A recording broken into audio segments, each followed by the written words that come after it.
Whew. I swear.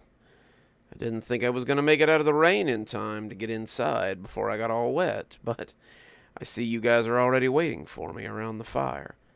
So, let me welcome you to today's Cozy Horror with me, Dr. Plague. Have a seat, get cozy, get yourself something warm to drink, and let's enjoy 5 great stories by 5 great writers. This first story is brought to us by Blair Daniels, and it talks about something in our own homes that we take for granted. So ask yourself, what would you do if the light switches changed? I lived in this house for 23 years. Just like the past 8,000 nights, as I was going to bed, I reached out to turn off the light switch on the stairwell, the one right at the top of the stairs on the left-hand side as I went up. Except it wasn't there. I stopped and looked down. My hand was pressed against the blank wall. I turned around and saw the switch on the other side of the stairwell. Had the switch always been on that side? It had been so long, I'd never really paid attention to where exactly the light switch was. It was pure muscle memory. Reach out, turn off the light, go into the bedroom. I looked down. Oh, I was holding a freshly laundered sheet and pillowcase in my left hand. That stopped me from turning off the light. Instead of switching hands, my muscle memory just told my brain, hey, go ahead and turn off the light with your other hand. Silly brain. There was nothing wrong. I opened the door to my bedroom and started pulling the fitted sheet over the mattress. I pulled the cloth straight, straightening out the wrinkles, neatly tucking the corners underneath. I repeated it 4 times, then, with a sigh, I got up and went to the bathroom. I reached to flip the lights on. Blank wall. What the... Extended my other arm after a second of fumbling. My fingers found the switch and flipped it on. I scowled at myself in the mirror, at the reflection of my bony hand frozen over the light switch. I'm pretty sure that light switch was on the other side, next to the towel rack. Not there.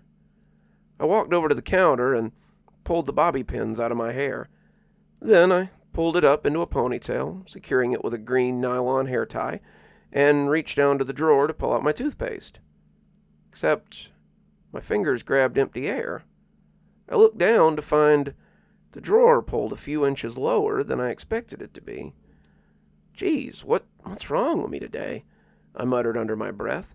I grabbed my toothpaste out of the drawer and squirted it onto my toothbrush, furiously brushing my teeth. I bent over the sink and cupped my hand, filling them with water, and sucked it up, swishing and spit it out.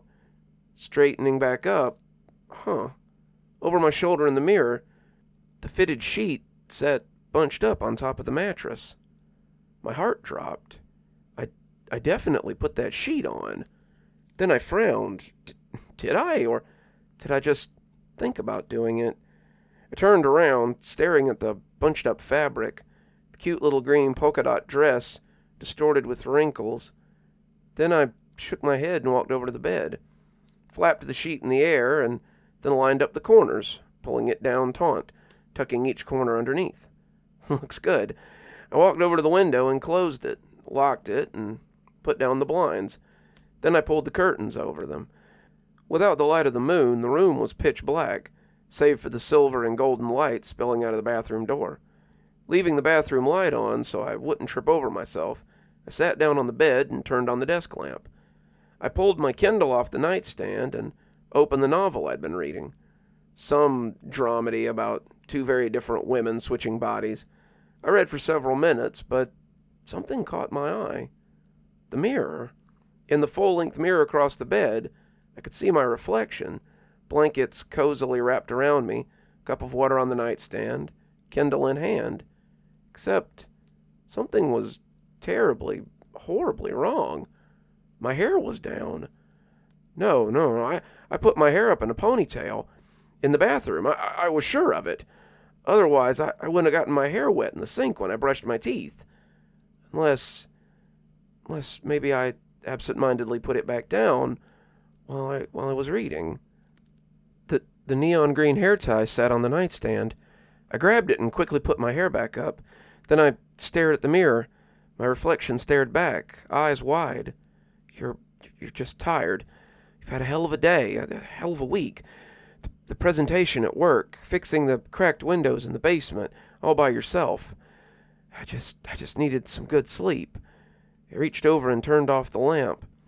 Darkness enveloped me and felt somehow too dark.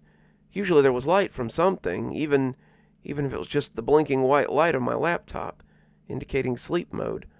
But this was pure darkness, thick, heavy darkness, like a fog, filling the entire room. Go to sleep. You just need sleep, I told myself. I cuddled up to my pillow, closed my eyes, and began to fall asleep. My eyes shot open. The light. I'd left the light on in the bathroom. Now it was off. I pulled myself out of bed. Hello? Is someone there? Oh, good idea, Hannah. Announce yourself, like every victim in a slasher movie ever. Groping in the darkness, I felt for my phone. I left it on the nightstand, which should have been a foot or two to my right. But as I continued to feel, my hands only fell on empty air. Where the hell is the nightstand? I walked forward with slow, halting steps. Then my toe collided with something. I hissed in pain, but reached down and finally found the sleek, smooth metal of my phone. I turned on the flashlight, and my blood ran cold. My bed, the nightstand, it was on the left side of the room, not the right. I stared at it, my heart pounding in my chest, the white light jittering across the wall as my hand shook. I turned around towards the bathroom, but I was staring at the windows. The curtains were closed tight. I whipped around, and there was the door to the bathroom on the other side of the room. What the hell? I ran to the bedroom door, turned the knob, swung the door open, and raced down the hallway. The stairs, they didn't lead down. They led up. My flashlight followed the wooden steps as they went up, turned 90 degrees at the landing, and continued upward. At the top there was a shut door. A door I'd seen a million times. The door to my basement. A dream. This had to be a dream. I pinched myself and screamed as I tried to force myself awake. But I was still standing in the hallway. The hallway that led up to the basement door. I raced up the stairs and opened the door. Or I tried to. It only opened a few inches before the chain lock caught. I thrust my entire weight against the door, pulling the chain taut, but the door wouldn't open any further. Let me out! Lights blinked on the other side of the door, and through the crack, I could see something. Something familiar. A hallway with a cuckoo clock, cream-colored walls, an opening that led to a small, wallpapered kitchen. It was my house. And standing in the kitchen was a woman with dark hair pulled back with a neon green ponytail holder. It was me. She held a toolbox and a garbage bag. Something like glass clanked against each other with every step. Then she disappeared around the bend towards the garage. Help me! Help me! I screamed. But no one came. I've tried calling the police. Tried calling my mom, my friends, anyone.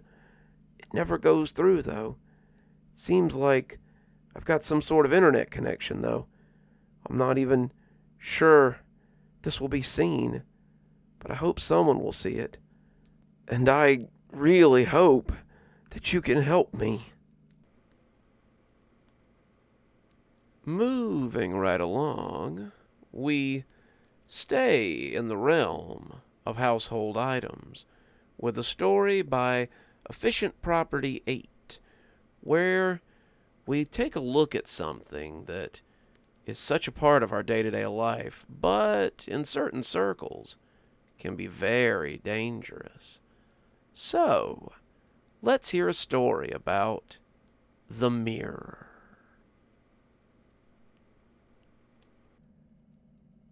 This is a warning. Don't take things that aren't yours. My mistake as a teenager ruined my life. At the age of 16, I moved into a new house with my family, since my father was offered a new job that paid him much more than what we'd been making before. We'd been in poverty for years, so when the pipeline company called him, he instantly accepted. 2 weeks later, we moved from my hometown in Georgia. I'll admit, it was really difficult saying goodbye to my friends. I basically grew up with these guys since birth. My mom assured me that it was better this way, so I finally loaded my belongings into the moving truck. Our new home was about 2 hours away from our original location, so this meant I'd have to get used to a new remote place. I teared up as I saw the town's greeting sign, "Welcome to Clamville, where memories are made." How ironic. I never knew this place would be my first week in hell. I knew then I'd miss my original home every day. The hometown was all I'd ever known. All I could see was nothing but dirt roads and old homes. Felt like a ghost town. But hey, what did I know? Maybe I'd love the place. My poor, naive self. The house we moved into wasn't much to look at. The outside was painted crimson, with a black roof and a black door to match. The inside had 2 bedrooms, 2 bathrooms, and everything a house would normally have. A few days after living there, I realized we had an attic because of a chain hanging from the washroom. Me, being excited, I immediately told my mom. I was always curious in my youth. She tilted her head in confusion and said the owner never mentioned it. My father always had a ladder because of his previous job with the logging company. So we searched the truck and found it in the back. My dad had taken the pipeline work vehicle that day, so it was never unusual for his beat-up red truck to be in the driveway. My mom set up the ladder, began to walk on it, but then stopped halfway from pulling the chain. "Ma, what are you doing? Pull it down so we can see what's up there." "I don't feel like this is safe. The previous homeowner obviously didn't tell us for a reason. Maybe it has some safety hazards. He might have left old things up there, like antiques or something." She inhaled deeply and let out a long sigh. "Fine, but if you get hurt, you'll never be allowed up there again. I mean it," she said sternly as she walked back from the ladder. In my excitement, I rushed and pulled the rusty chain so that the entrance was fully exposed. A cloud of faintly gray dust hit me in the face and I coughed. My mother complained about the mess, but that was the least of my worries. I climbed myself the rest of the way in, the atmosphere feeling eerie. "See anything?" my mother hollowed. "Ma, I haven't even turned on the light yet," I said. I felt around the attic and flicked a light switch. The attic lighting up. The floral wallpaper in the room was peeling off and the floor was in need of sweeping. Other than that, it seemed in fairly good condition. In my surprise, much less was there, besides a few boxes and porcelain plates, teacups, and occasionally old frilly dresses in piles on the floor. Everything was caked in dust. From the look of it, no one had been up here in years. My mother yelled again, and it caused me to jump. "Everything okay?" she said. "Yeah, Ma, I promise. There isn't much up here," I yelled back, with a slight tone of annoyance. She always worried way too much. I paced up and down the floor to examine my findings, and that's when I saw it in the corner. A beautiful antique mirror with bright gold edges. It resembled a magic mirror from one of those cheesy Disney movies I loved as a little girl. I grabbed it immediately and just couldn't stop myself. It wasn't mine, but I needed it. Its looks lured me in. I admired the gold and beautiful shape. I wanted it. The owner left it, so it was technically mine, right? It was the size of my torso, but it was pretty easy to carry. I grabbed the mirror, turned off the light, and with caution, I headed back down the ladder while clinging to it. Mother met me at the last step. "What's that?" "It's an old mirror. It's beautiful. I really want to put it in my new room," I said with joy. She examined it. Needs some cleaning, but sure, I guess so. Just remember, we don't know whose it is, she said. Soon as my mother finished her sentence, I squealed with excitement, even in my teen years. The littlest things brought me happiness, as if I was 4 again. I told you there was at least something up there, Ma. I ran off to find some Windex to clean it up. As I was grabbing the cleaner from under the sink, I felt an extremely cold presence behind me. I wrote it off as the house was old and probably needed some insulation work done. I headed to the kitchen table and began scrubbing the glass. The smudges weren't coming up. I began to get aggravated and used different cleaning chemicals, dishwashing soap, Windex, vinegar, Ajax, even baby wipes. It refused to come up from the glass, and my excitement faded slightly. I went to my mother's bedroom to go find her and ask her for more solutions. Ma, these fingerprints won't come up, I said, defeated. Well, it is really old, honey. Could be stained from the inside out, she explained, looking up from her book. She was always seen with some kind of novel in her hand. I sighed. Well, should I just hang it up as is? I don't see why not. It's clean now. All right, then.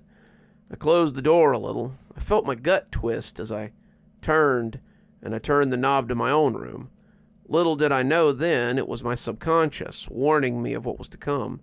I headed to my room and decided to hang it up over my bed.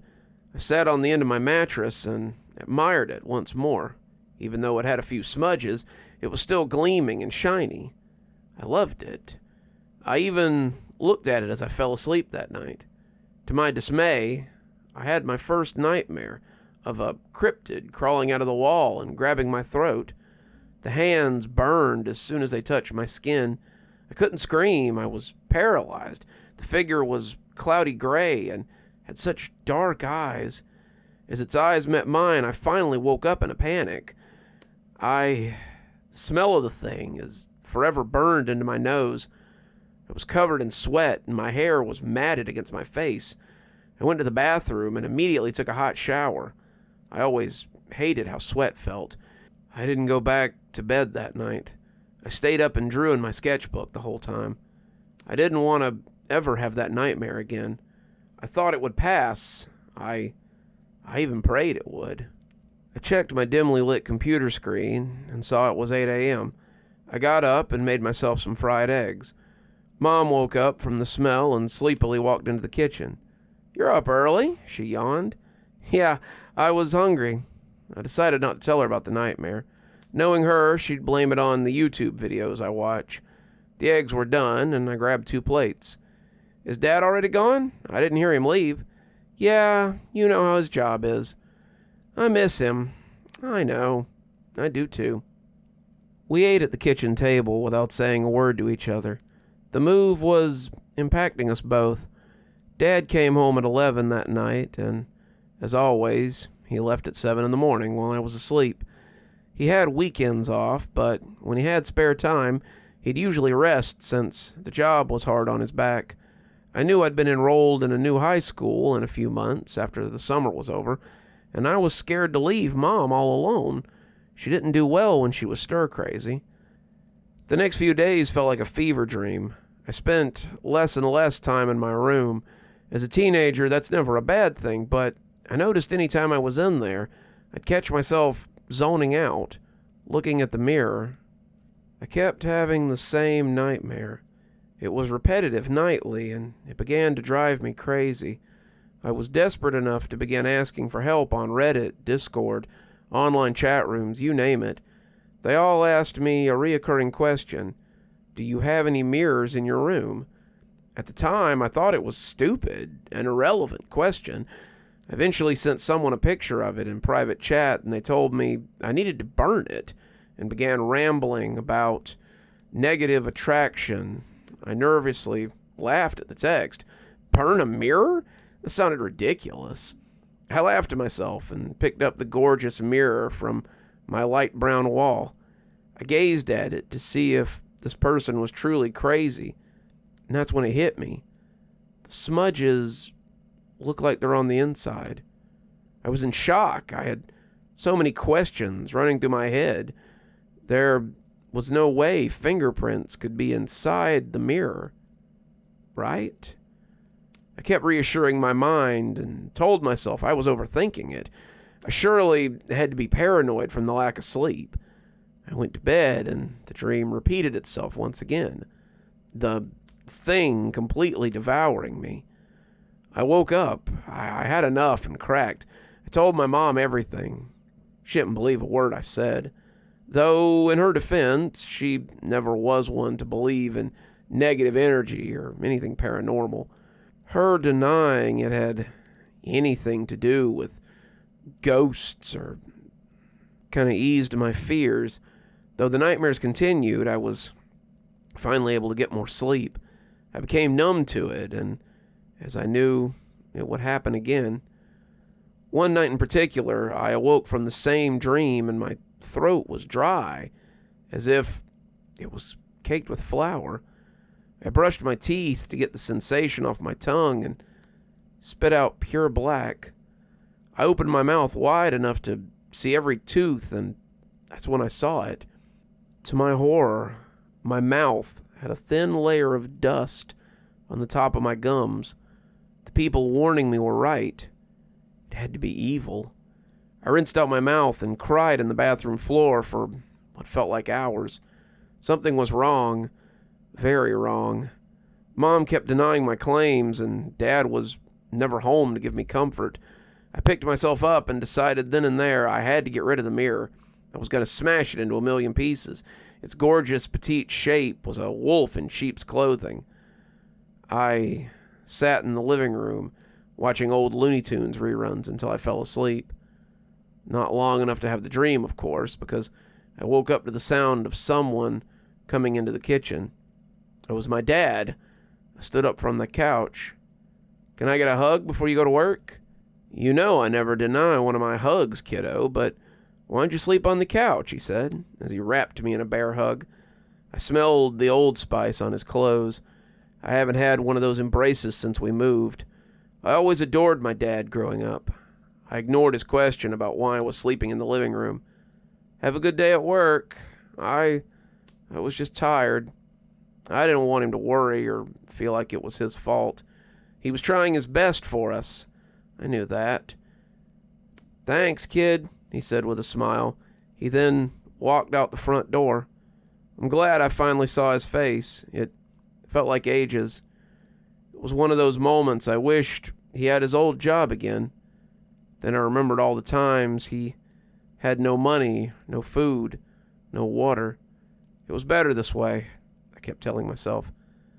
I finally walked back to my bedroom, and seeing the old mirror flooded me with rage. I grabbed the damn thing off the wall. I walked out into the front yard and smashed it, picked it up and smashed it again, throwing it onto the gravel. I hated it. I hated how it looked, the pain it caused me, the nightmares it brought. I beat it until it was just gold lining. I left it on the dirty ground. I just stared at it. I knew I'd have a lot of explaining to do once Mom found out. In that split moment, I felt a weight being lifted off my shoulders. It was over.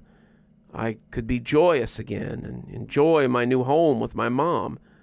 With relief, I walked back into the living room. Examining my hands, I found that there was a glass shard, so I brought myself to the sink and washed my hands.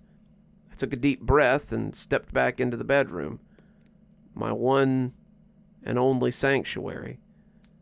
But there it was again, the mirror, back in its original position on the wall. I couldn't believe it. I ran back outside and saw that even the shards of glass from the grass were gone. Since that day, it's followed me everywhere, along with the nightmares. Every house I've moved to since adulthood, it's been there, despite me purposefully leaving it. I regret finding it so beautiful and wanting it to be mine. I just can't escape it. Growing up since that, my mother never believed me when I'd cry to her about the beautiful thing. It was hard making friends in my new town because I was scared of having anyone over to the house. I feared the mirror would follow them too. I stayed to myself and would look for any reason to stay away from home. I believe this curse, this dreaded curse, may follow me past death. The worst part of this existence is the feeling of pure insanity. Everyone telling me I'm crazy. I live every day wondering if I've lost my mind. It tortures me mentally, and I feel so alone. All I have now is my reflection in that mirror.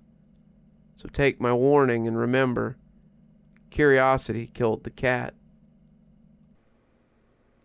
It's often a little spooky to speculate what could be watching you while you brush your teeth or do your morning hair, so be very careful the next time you do a little mirror gazing. Transitioning out of the home and into the fairground, we have a story by Mantis Shrimp 47 about a particular beastie that roams where children play. So let's hear about the monster of the fairground. On the day that my friend and I went searching for the Catawanga, I lay in a field of cotton-spun dandelions and roasted in the evil gleam of the sun. It was one of the dog days of summer, when all the shadows are golden and the days never end. It just runs languidly onward like a paint smear. The sky was pristine blue of a hydrangea flower, without a cloud in sight. Every so often, Elliot would leap up excitedly, claiming he could see a cloud forming, but it was always a plane or a trick of the light or a runaway dandelion waltzing through the air. Chris grabbed Elliot's ankle as he went to jump up again and shoved him back onto the grass. There's no goddamn clouds. Language? Elliot looked mildly offended. Chris snorted. He was a football player through and through, with huge shoulders and a temper to match. So I quickly got up in the hopes of heading off a confrontation. I'm bored. Let's go play catch or something. Chris started to agree, but paused. A dangerous light came into his eyes, and I was immediately afraid. According to Chris, his ideas were brilliant. According to literally anyone else, they were insane. Like the time he'd suspended the school weeb, Peter, from a tree branch to see if the squirrels would eat him. Peter had hung him there like an overweight flag for 6 hours. Have you guys heard of the Catawanga? He stared straight at Elliot as he said it. I heard that it lurks in the old fairground and eats bad kids who wander off. It's got the eyes of a snake, and it ties the bones of its victims into its fur. Little Willie's cousin saw it, and he said it has claws like... Chris fumbled for the right words. Knives, I suggested. Yeah, like knives. There's no such thing. It's probably some animal. Elliot didn't sound very sure of himself, though. Of course, I knew about the Catawanga. Everybody in town knew about it. The stories were many and conflicting. In some, it was a great dragon who hoarded the skulls of children and only brought them out during rainy nights to admire them in the light of the moon. In others, the Catawanga was a great man-beast abandoned by his family, bitter and afraid of the world. But always it lived in the abandoned fairground, and always it was very, very hungry. In my town's heyday, people came from all over the world to see the famous Grenadine Circus, open all year round and fun for the whole family. But that was a long time ago. What I knew about the circus came from the old geezers clustered around the creaky folding tables, telling stories about their youth. Everyone knew that half those stories were made up, and the other half, well, they might as well be. But I had always been fascinated by the circus. Or rather, I was fascinated by the way all the adults treated it. The Catawanga was not regarded as one of the harmless legends for the little kids to tell when they were warm and safe around the campfire. To my parents, to the parents of all the other kids that I knew, the Catawanga was real, and the circus was to be avoided at all costs. The Catawanga isn't real, Elliot said again, more firmly. Probably everyone freaked out about a cougar or a tiger or a really hairy guy. We don't get those around here, I hesitated. Well, we do get hairy people, but I've never seen any predators bigger than that ugly babysitter of yours. The last remark was directed at Chris. Right, everybody shut up. I'm going to the fairground, and y'all are chicken if you don't come. Under the dire threat of being called a chicken, Elliot and I followed Chris as he confidently strolled away. My town was given a name by the 20-somethings who lived there, the ones who were too old to be satisfied with the tiny lives they lived here, but too young to accept that big lives were meant for big kids born in big cities far away from people that believed in catawangas. The 20-somethings called my town Satan's Soul because it was so small. My friends and I made it to the fairground in less than 10 minutes. Vines twined up the poles that held up a sign which proudly proclaimed Grenadine Circus. It was barely recognizable. It had decaying wooden things that might once have been stalls, ground covered in leaves that crunched at every step, and ant hills. Lots and lots of ant hills. Chris smacked his meaty palms together. "Let's go hunt us some catawanga meat." Elliot rolled his eyes. We walked into the circus together, because when we actually got there, Chris didn't seem all that keen to go first. Elliot trailed his fingers over a row of half-submerged cages. I wonder where all the animals went when the circus shut down. There was a crashing sound to the side. Elliot and I looked over to see a half-exposed basement with a ladder leading down into it. Chris moaned at the bottom. I rushed up, sliding down the ladder, and grabbed at Chris. "Dude, are you all right?" He started crying, great sobbing gasps that gradually transformed into hysterical laughter. You should have seen your face." Chris stood up and dusted himself off, pleased at his prank. I sighed and turned to leave, but growls from the back of the room stopped me. "It's probably just the wind. It's just the wind," I said, doing my best to sound sure. But nails scraped along stone, undermining my words. "That's it. I'm out." Chris retreated up the ladder. "Chicken," Elliot yelled at his back. "The catawanga isn't real." The growls got louder. "The catawanga isn't real." Elliot's face was pale. "I'm not leaving. I'm not a chicken." I tried to pull Elliot away, but he stood his ground. "The catawanga isn't real," Elliot screamed into the black of the room, as if he could wish the shadowy shape moving at the back of the room into non-existence. "The catawanga isn't real, and we don't get predators here, and you aren't allowed to be real." He bellowed the words out as if some tiny, important thing was about to be broken, and that was the last thing he could ever say. I glanced at the shape. It was just a lump of shadows in the corner. I grabbed Elliot's arm and decided I didn't want to see it move. I talked to him calmly, projecting what I didn't feel. "Elliot, come on, let's go. It'll be okay, Elliot. We have to leave now." Growls bubbled up from behind me. "Elliot, move!" Elliot's face went pale. He pointed over my shoulder with one trembling finger. The bear was rather pathetic. It lunged for us, but only made it halfway, banging its nose against the ground and whimpering like a petulant child. The bear's fur was falling out in patches. Its eyes were covered with milky white film, and it sniffed the air, trying to find its dinner.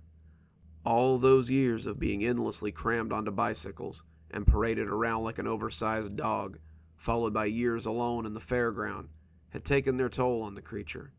Despite that, it was very big and very obviously hungry. "But we don't get bears here," I said stupidly. "I told you," Elliot whispered. "I asked what happened to the circus animals, and now we know. I told you so." I grabbed Elliot by the arm and pulled him out of the basement. As we scrambled up the ladder, I glanced back. The last thing I saw was the faded red collar around the bear's neck, the last remnant of the Grenadine Circus. Elliot and I met Chris by the edge of the grounds and told him about the bear. I guess the catawanga isn't real, just some dumb kids making up stories about a bear. He sounded disappointed, even though he had run away from the bear like he had bees in his pants. Yeah, I guess. I was relieved, though. Something moved in the trees. The wind died down suddenly, and I could just barely hear a scraping that sounded like long, long claws sliding across concrete. The sound got louder and louder, built until I could feel the vibrations in my chest. There was a figure inside the gate, large and bulbous, with limbs protruding at seemingly random angles. One of those limbs held a limp hunk of meat that still had a red collar around its neck. It didn't have a face, but something about the way it lounged there made it seem undeniably smug. Chris wasn't the only one who ran away that time. I never saw the Catawanga again, but as soon as I turned 18, I moved away with no plans and no money. Elliot left too, but Chris stayed. He'd always been stubborn like that. On my 20th birthday, he was found headless just outside the fairgrounds. Monsters come in many different forms, and I think this next story really drives that home. Brought to us by Damaki, 1981. Let's hear about a particular night that our father locked us in our rooms. Someone was screaming. The sound pulled me from a dream, and I woke in the dark, short of breath and damp with sweat. It was my mother, I realized. Have you ever noticed how you can recognize the voice of one close to you, even through as little as a cough or a cry? There's no need for words. I heard and knew it was her. I sat up in bed, confused and frightened. The screams had stopped, but I could still hear talking downstairs. My parents. I slid out from beneath the covers and crept to my door, bare feet cold on the ancient wooden boards. A decade had passed, but I still remember the strongest details. The way those floorboards creaked, the dust that made me sneeze, the shadows of the night clouds slipping silently across the scene, nipping at my heels. All these things, as meaningless as they were, are burned into me, like scars when I close my eyes. Mom and Dad's voices were raised, upset. In our old home, they would have woken the neighbors by now. But not here, not in the middle of nowhere. There was no one within a mile. I held the door handle and eased it down so it made no sound, stepping into the hallway, leaving my door open behind me. Moonlight spilled out around my feet, a pale wash chasing shadows into the corners. Felt like I'd only been asleep for a few hours, but I couldn't be certain. I worked my way to the top of the stairs, a few inches at a time. I could make out occasional words from below, but nothing yet that made any sense. I'd stopped to listen when the door beside me creaked open, making me jump. My younger sister, Maria, was only 6, all wide eyes and worried face and tousled black hair that hung wild around her. I recall thinking it was odd that our brother Ryan hadn't left his room. Usually if our parents woke us up with their arguing, he would be up first, to get us back to sleep and tell us not to worry, to tell us not to listen. "Go to bed," I hissed at her. She frowned and retreated, but kept the door ajar. I tiptoed forward onto the top step, listening. My father, loud and demanding. "Tell you again. Now don't make me do it, Lisa." "Do what?" My mother's angry, tearful. "Crazy. Don't do this. Call the police. Phone an ambulance. Please, David, please." Her voice went on as I heard footsteps approaching the stairs. They were coming up. A surge of panic, and I turned, rushing back to my room. I caught my sister peering around her doorframe and mouthed, "Go!" to her as I passed. The footsteps behind me grew closer, my mother's voice clear. I climbed back into bed, heart racing, when I heard her feet in the hallway. They went into Ryan's room, which was opposite of Maria's, but not their own opposite mine. Why, I wondered. Where was my brother? Dad was speaking, voice thick and heavy. He told Mom to sit down, then again louder, and she snapped a reply I couldn't make out. "Did you break the rules I gave you?" he asked her. "Did any of you?" My mother replied inaudibly. "Did you break any of the rules I gave you?" His voice raised again. "Just answer me!" "No." Her voice broke as she shouted back, "No, please, David, for God's sake, phone an ambulance. It might not be too late. It might not. You don't know. You don't know it." "Did anyone come in the house?" He cut her off, tone low and threatening. "Did any of you leave?" "No, David, please." She was still speaking when I heard him step into the hall. Then the door closed and keys rattled. My mother's voice rose to a scream, and I could hear her running across the floor. "What are you doing?" Her hands were hammering on the door. "David, what are you doing? Don't hurt them, David. Don't you hurt our girls. David, please." Why would she say that, I thought. He would never hurt us. My father would never hurt me. What was going on? I heard the creak of floorboards beneath her cries, and then Dad opened my sister's door. He spoke quietly. I couldn't make it out. Maria's door closed and locked. Then he was walking again, towards my room. Mom was still shouting, sobbing, calling our names, words collapsing into each other until they were only sounds of frustration, pain, and rage. My door opened. I looked over the edge of the covers, pretending I was still asleep. I was so scared, I didn't know what else to do. My father stood in the doorway. He was holding a shotgun, and it was pointed at my chest. "Evie, sweetheart, we need to talk." We had only been in the house for a week.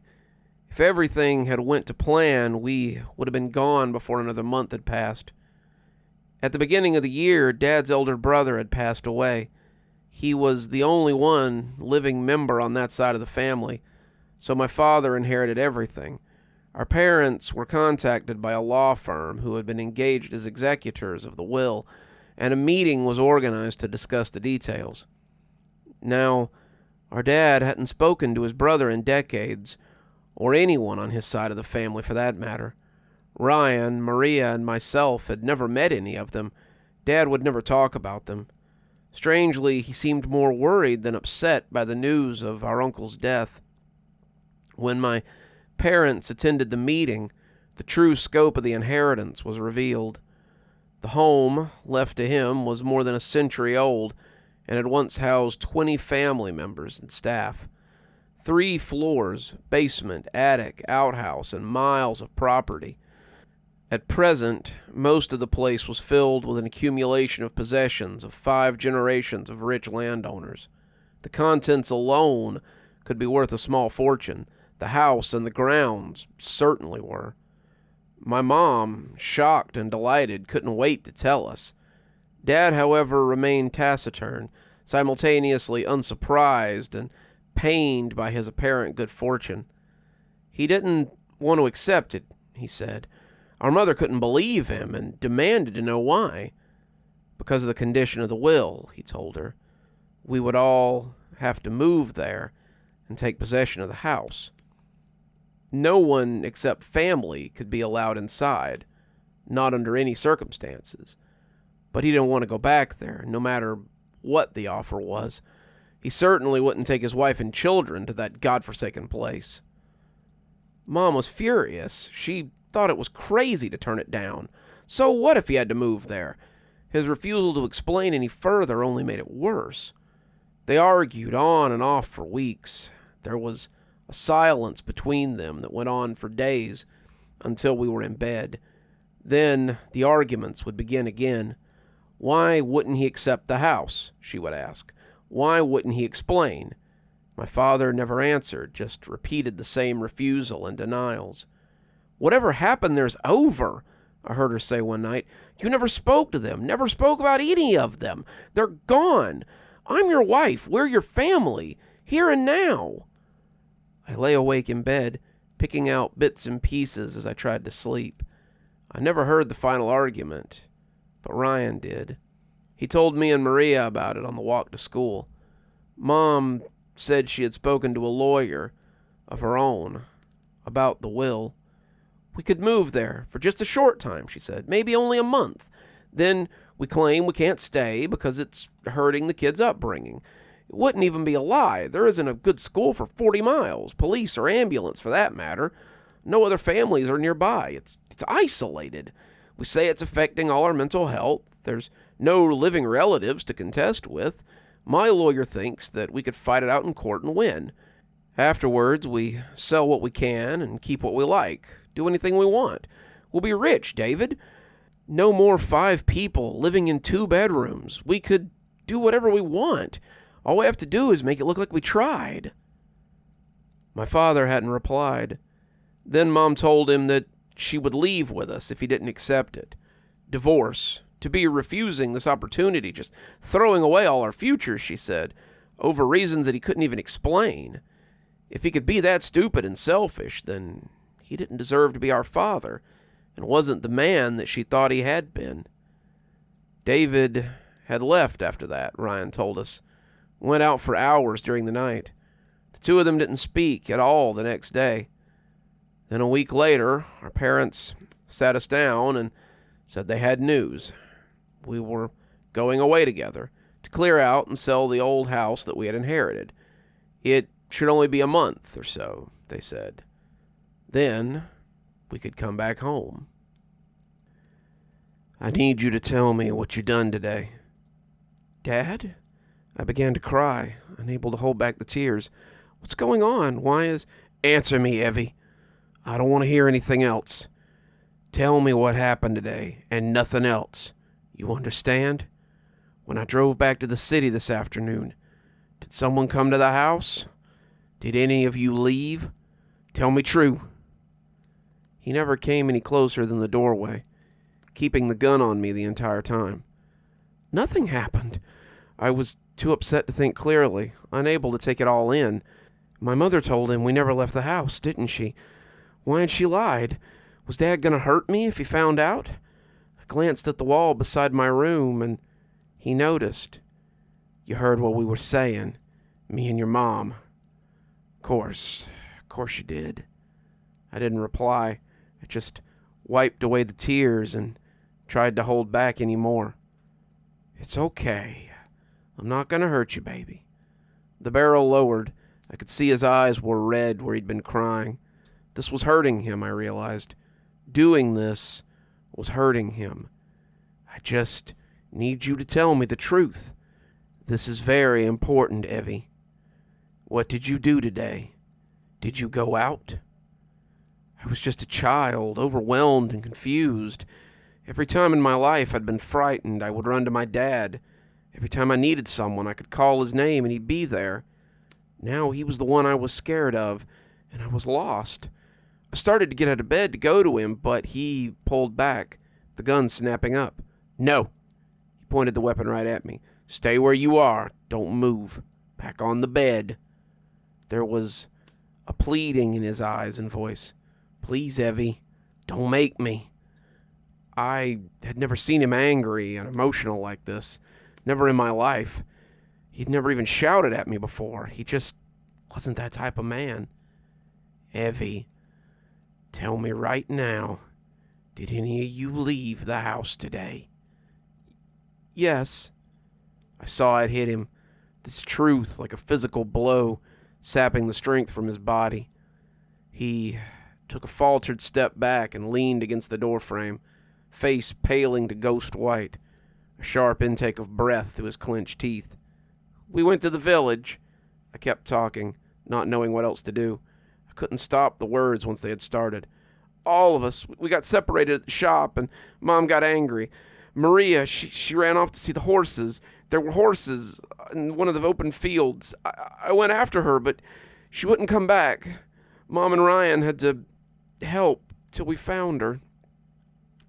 I remember that afternoon, chasing my sister down stone side streets under the gray sky. We were just going for a walk. Mom had told us to get out of the house for an hour. She had said, handing us our coats, but remember, don't tell your dad. She laughed, and Ryan did too. Dad was being silly, we thought. The 4 of us took a winding path through the trees and across the fields of wet grass until we reached the village. A church, a shop, and a dozen homes. We found everything closed and silent. I didn't see a single other person. Not even a face at a window or a passing car. "Maybe no one lives here anymore," Ryan said. Mom didn't say anything.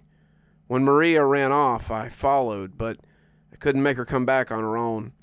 I went for my mom and brother. When I found Maria the second time, we all came home. Nothing happened. "How long were you all separated?" My father's words were cold now, flat and emotionless. "How long were you on your own?" I don't know. How long, Evie?" 5 minutes, maybe 10 minutes. He wasn't looking at me anymore, just staring at the floor. He wiped the sweat from his forehead with a shaking hand and backed into the hall. "Daddy, where's Ryan?" He glanced up, our eyes meeting, and I'd never seen hurt on his face like I did then. But he didn't answer me, just swung the door closed and locked it. A minute or so passed, and I could hear him pacing the floor, steps interspersed with cries from my mother, which he ignored. Then his voice, just outside my room. "Evie, I need you to stay here for a little while, baby. Stay away from this door. I'll be back soon, okay?" There was a second pause, and then, "I love you."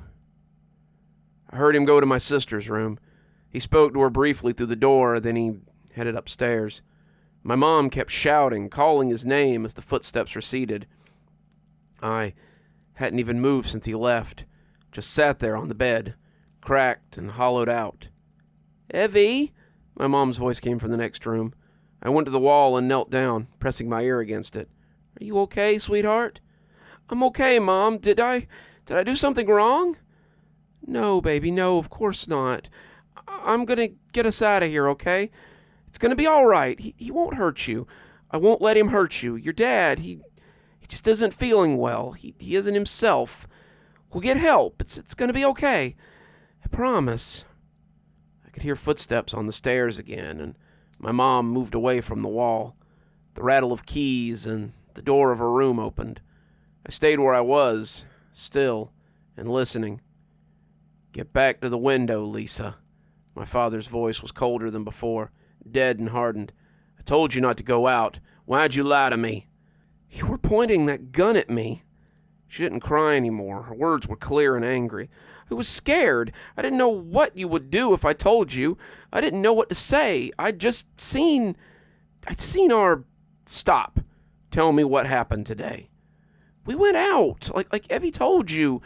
We went for a walk, David. A grown woman and her children went out for a walk. We're not prisoners, are we? We're not..."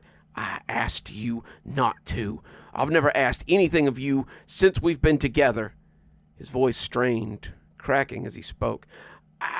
I've never asked you to do anything for me, change anything for me, not ever. It was just this once I needed you to trust me. One time, follow the rules I gave you." "Why, David, why? You order your family to follow these stupid rules, but you won't explain why. We thought you were losing your mind. All of us did. You've been so strange since we got here. You won't tell me anything. I'm your wife. You act like I'm some idiot who can't be told the truth." "Shut up." His reply was so loud and sudden that I pulled away from the wall. "You don't have any idea. No idea what you've done." "Then tell me." Her voice changed, pleading, understanding. "Tell me what's going on. You can tell me, David. We can..." "Stop it. Stop changing the subject. What happened today in the village?" "Nothing, David. Nothing happened. We went to the local shop, but it was closed. Walking in the..." "You got split up. The four of you." "Maria ran off. Was gone for 2 seconds, David. You know what she's like. She ran off and Evie went after her. When she couldn't catch her, we split up and found her." Something clattered on the floor. "Put 'em on. There's a metal bar underneath the window.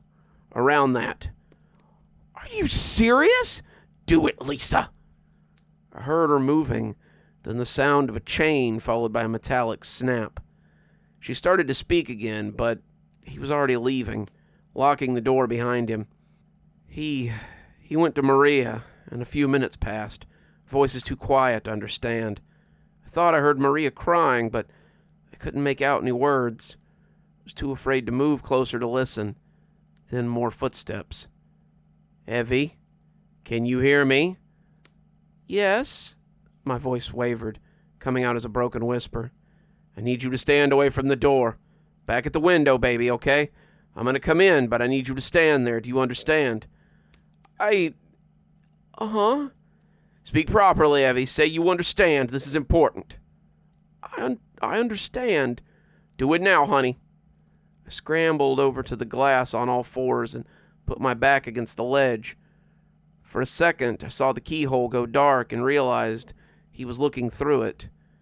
Then the door unlocked, and he came in, gun still raised and pointed at me. He had a pistol now as well. I caught a glimpse of it under his shirt, tucked into his belt. His other hand held a pair of handcuffs. He tossed them on the floor, and they skidded to my feet. The metal bar behind you, Evie, under the window. Put the cuffs around that bar, then clip them on your wrist. I nodded, picking them up and trying to do as he asked. You have to trust me, baby, okay? I've always protected you, haven't I? Always. I need you to trust me. The handcuffs clicked into place, and I tightened them as he instructed. Then he backed out again and was gone. Through the window, a full moon flashed beneath the clouds. My breath steamed the glass, and the metal of the cuffs were cold on my skin. All I could do was wait. That house was unusual in many ways, not simply its isolation or my father's fear.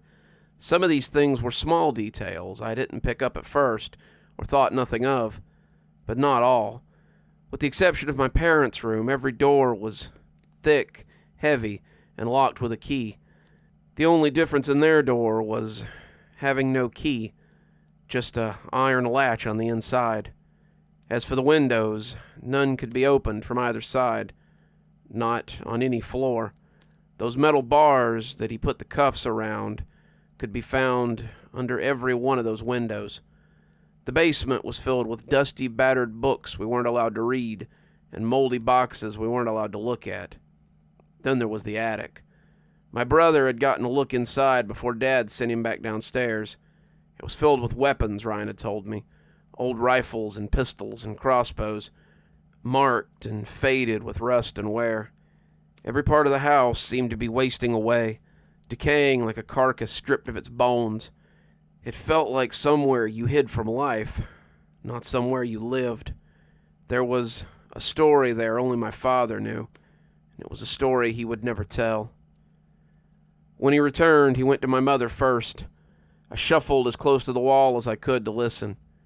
I've checked every part of this house to be certain. No one else is in here. No one else could have gotten in. It's impossible. That's how this place was built. I know that as well as anyone. I survived here for 16 years. My mother's reply was quiet, barely audible. You're sick, David. You need help. All of this, it's insane.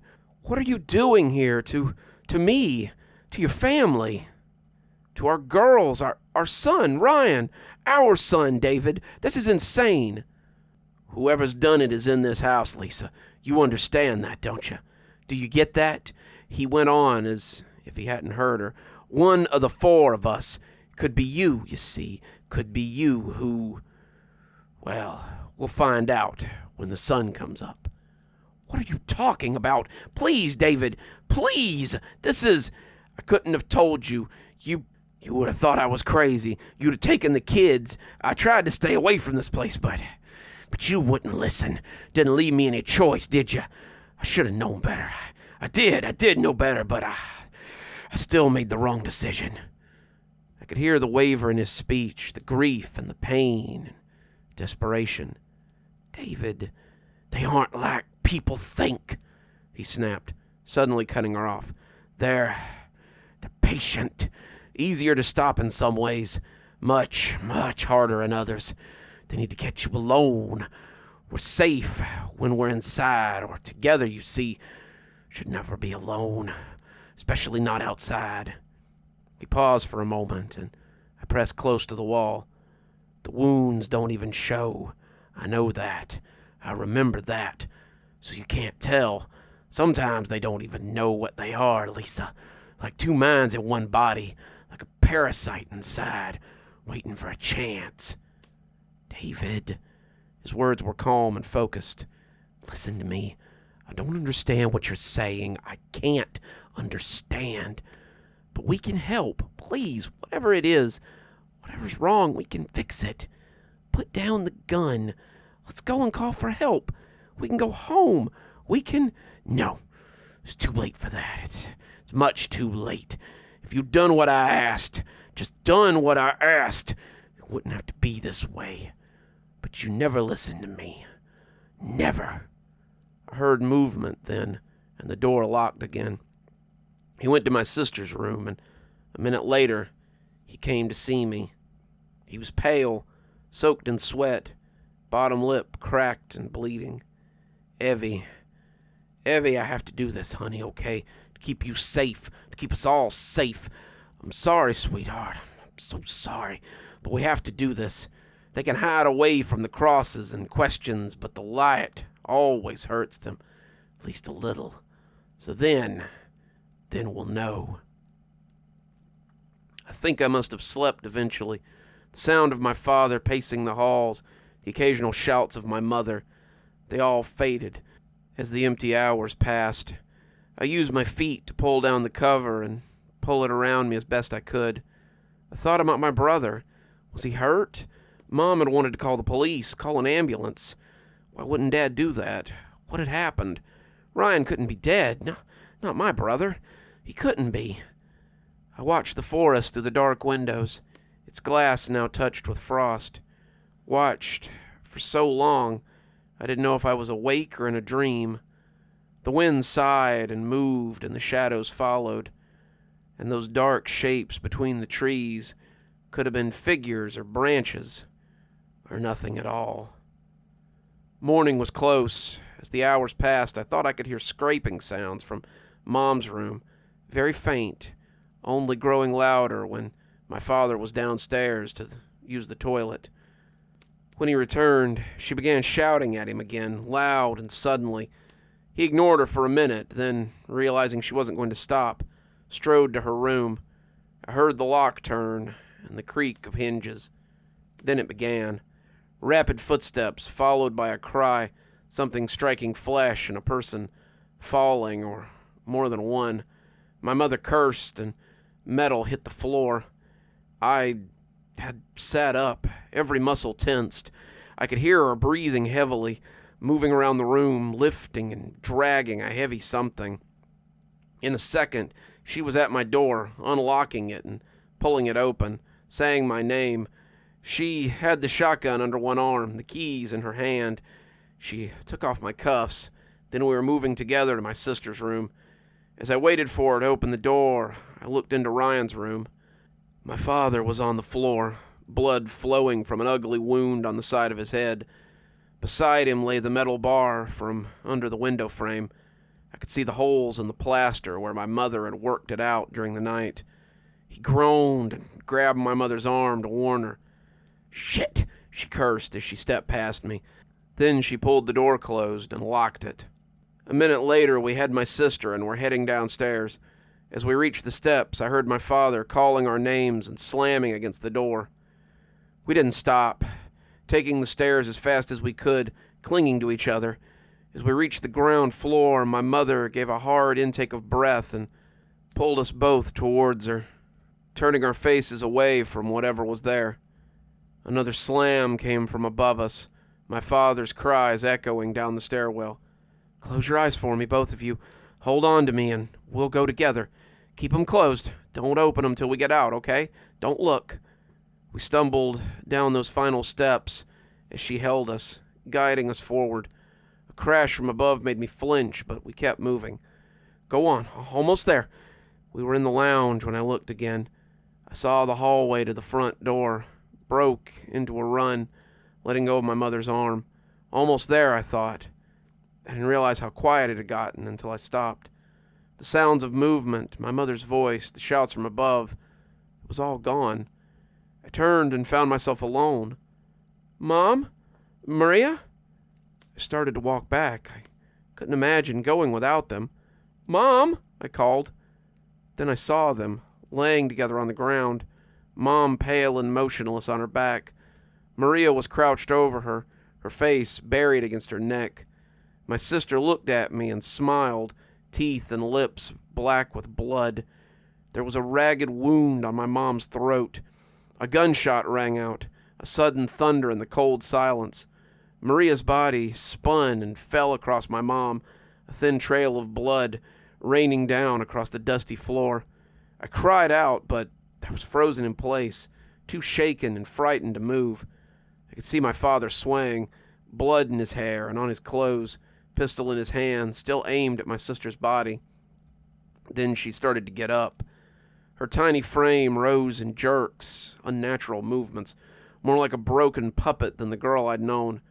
She made it to her feet and turned towards him, her head hanging bloody and limp, still smiling, though. "Daddy." He fired again, and the bullet struck her in the chest, knocking her back to the ground.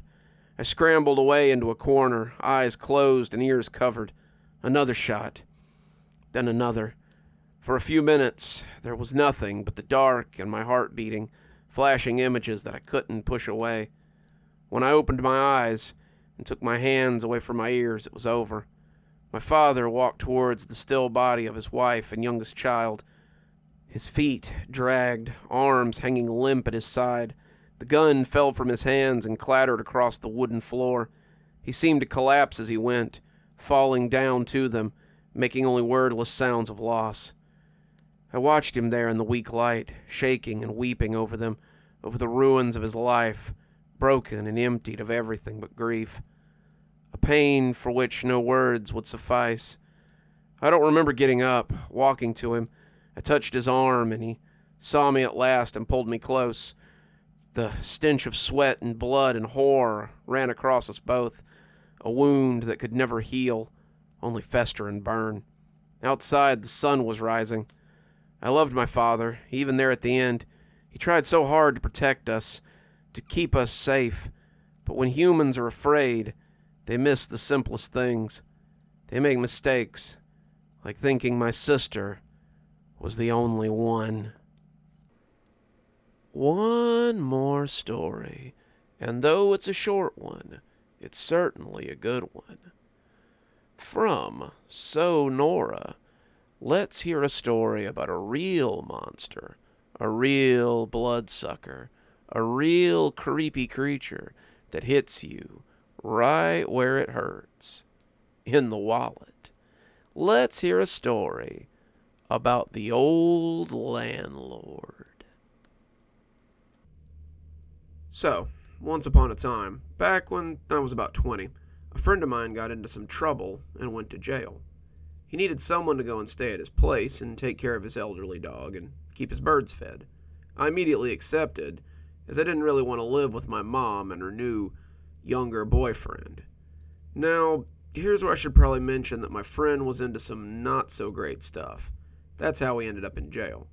So naturally, that meant that some pretty shady characters were going to be around.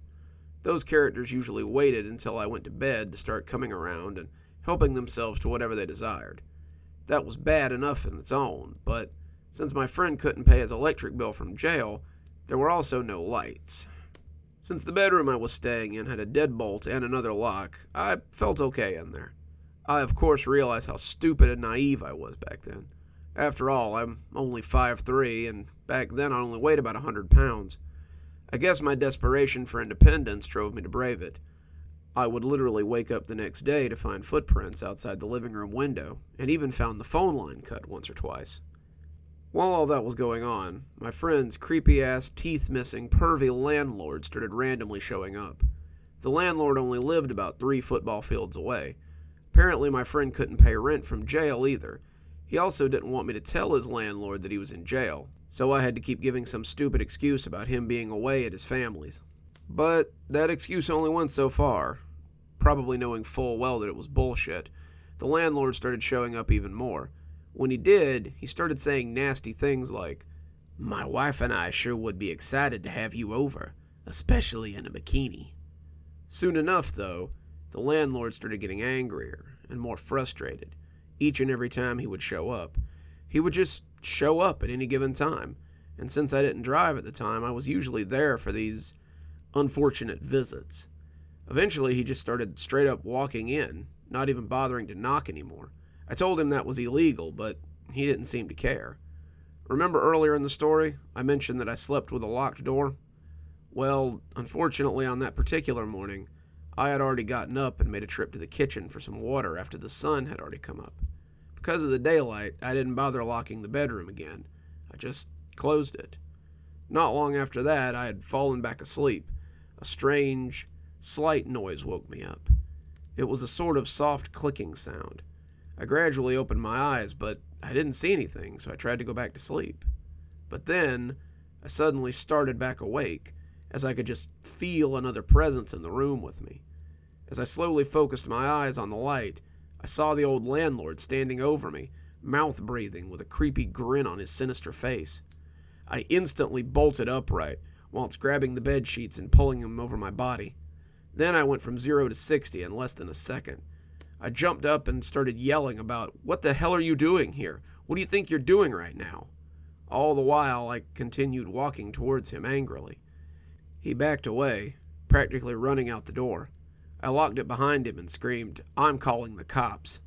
The cops came, but since I had no proof and he hadn't hurt me, they really couldn't do much. To this day, though, I'll never forget the sound of that old man mouth breathing as he leaned over my sleeping, unsuspecting body. And just like that, our stories are at an end for another day. Thank you for joining me today on Cozy Horror. We'll be back very soon with more cozy tales and more cozy atmosphere for you to enjoy. Until then, this is Dr. Plague wishing you a wonderful day and a spooky evening.